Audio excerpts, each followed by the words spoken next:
Assalamualaikum warahmatullahi wabarakatuh. Kami dari kelompok 11 beranggotakan 2 orang. Yang pertama, Metri Handayani, 2011130015, dan yang kedua, Triana, 2011130015.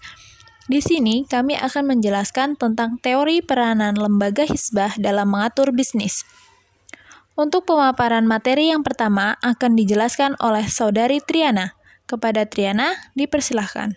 Assalamualaikum warahmatullahi wabarakatuh. Perkenalkan, nama saya Triana. Di sini saya akan menyampaikan materi tentang teori peranan lembaga hizbah dalam mengatur bisnis. Yang pertama ada pengertian hizbah. Secara etimologi, kata hizbah adalah masdar dari kata kerja hisabah, berasal dari akar kata bahasa Arab hisabah hasibah, yang berarti menghitung dan membilang. Hizbah juga mempunyai pengertian upah, balasan, dan pahala yang diharapkan dari Allah Subhanahu wa Ta'ala. Menurut Rafiq Yunus Al-Misri, hizbah adalah petugas yang bertugas mengawasi pasar serta tingkah laku masyarakat.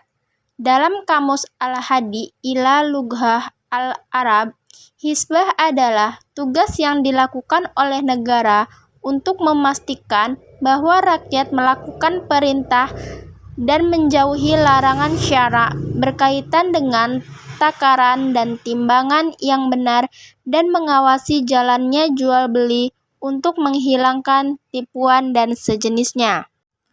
Selanjutnya yaitu landasan hukum. Hizbah disyariatkan dalam Islam berdasarkan isyarat yang terdapat dalam Al-Quran Surah Al-Imran ayat 104 yang berbunyi, A'udzu billahi minasyaitonir rajim. Bismillahirrahmanirrahim.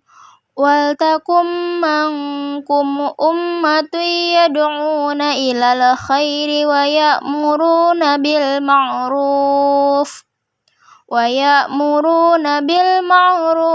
yanhauna 'anil munkar wa ulaika humul muflihun. Artinya, dan hendaklah di antara kamu ada segolongan orang yang menyuruh kepada kebajikan, menyuruh berbuat yang ma'ruf, dan mencegah dari yang mungkar, dan mereka itulah orang-orang yang beruntung. Selanjutnya yaitu kewenangan lembaga hizbah. Yang pertama, pengawas harga, ukuran, takaran, dan timbangan. 2. Mengawasi jual beli terlarang. Ketiga, pengawasan praktik riba, maisir, dan goror. 4. Mengawasi standar kehalalan, kesehatan, dan kenyamanan pasar. 5. Pengaturan pasar. 6. Melakukan intervensi pasar dan harga. 7. Mengatasi persengketaan dan ketidakadilan antara sesama pedagang. Selanjutnya yaitu, apa itu muhtasib? Muhtasib ini adalah orang yang menjalankan tugas-tugas hizbah dalam masyarakat dan negara Islam. Ia dilantik resmi oleh pihak imam atau pemerintah untuk memastikan bahwa kebaikan-kebaikan dibuat dan kemungkaran-kemungkaran ditinggalkan. Selanjutnya yaitu syarat menjadi muhtasib.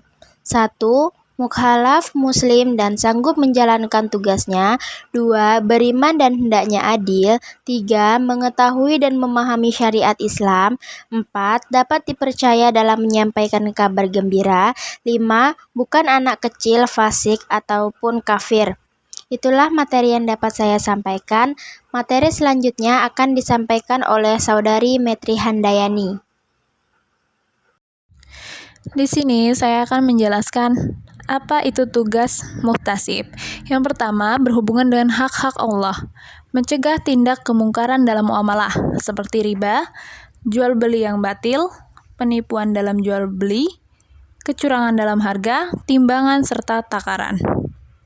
Dan yang kedua, berhubungan dengan hak-hak manusia, mencegah tindakan menunda-nunda dalam menunaikan hak dan utang. Dan yang ketiga, berhubungan dengan layanan publik, yaitu menekankan pemilik hewan ternak untuk memberikan makan dan tidak memanfaatkannya untuk pekerjaan yang tidak kuat, mengawasi transaksi pasar, jalan-jalan umum, dan penarikan pajak, serta memuliakan produsen sehingga produknya bisa bersaing. Selanjutnya, parameter tindakan muhtasib. Yang pertama, muhtasib itu mencari tahu terlebih dahulu kezaliman tanpa memata-matai atau memaksa orang untuk memberi informasi. Yang kedua, menasihati orang yang berbuat kezaliman tanpa memberi hukuman.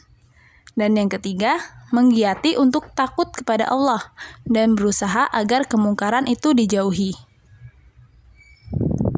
Yang keempat, mengingatkan dan keras jika kata-kata lembut tidak mempan, dan menjatuhi hukuman fisik tanpa menggunakan senjata untuk menghindari pertumpahan darah.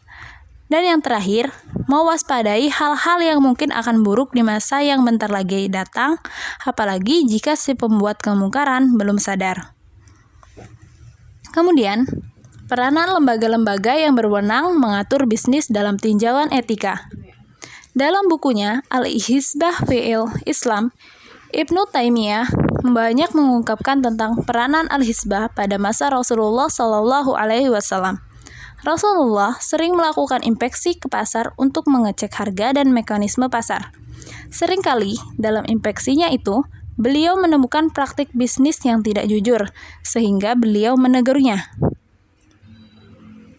Rasulullah juga telah memberikan banyak pendapat, perintah maupun larangan demi sebuah pasar yang islami. Semua ini mengindikasikan secara jelas bahwa Al-Hizbah telah ada sejak masa Rasulullah, meskipun nama Al-Hizbah baru datang lagi di masa kemudian. Contoh-contoh lembaga hizbah di Indonesia. Yang pertama, itu ada DSN dan DPS.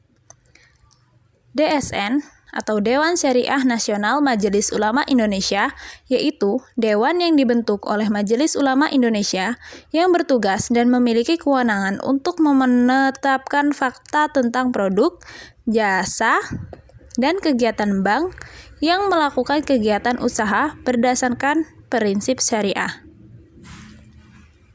DSN membantu pihak terkait seperti Departemen Keuangan, Bank Indonesia, dan lain-lain dalam menyusun peraturan atau ketentuan untuk lembaga keuangan syariah.